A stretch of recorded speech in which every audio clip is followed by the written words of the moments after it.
তো চুল কাটতে এসছিস? কয় দোকান ঘুরলি বলতো? 3 দোকান।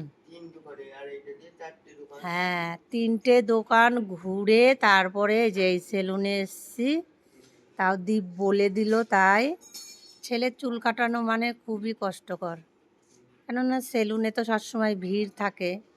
আর আমি মেয়ে মানুষ, আমাকে 2 ঘন্টা 3 ঘন্টা যদি সেলুনে থাকতে হয়, তাহলে সংসারের কাজ রাধা খাওয়া হয়ে গেল। তো তাও ভাবলাম এসছি যতক্ষণ 2-3 দোকান ঘুরে এই দোকানে এলাম। না পেরে বেলেট কিনেছিলাম, যে আমি নিজেই চুলটা কাটিয়ে দেবো বাড়িতে, যে যেমন হবে হবে। তো তাও এই দোকানে বলল ঠিক আছে নিয়ে আসো, কেটে দিচ্ছি। তাই সিদ্ধার্থ দাঁড়িয়ে আছে, চুলটা কাটিয়ে নিয়ে যাবো। হ্যাঁ সিধু, হ্যাঁ সিধু, দেখছিস তো কি খাটনি, কত সময় লাগে চুল কাটতে গেলে, ঘুরে ঘুরে। তাহলে চুলটা কেটে তারপরে বাড়ি যাবো, ঠিক আছে? হুম,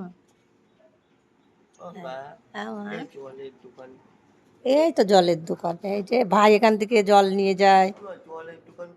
এখন তো বাড়ির উপরে আসে, তাই তো চুল কাটানো মানে সত্যি খুব খাটনি, মানে একবেলা লেগে যায়।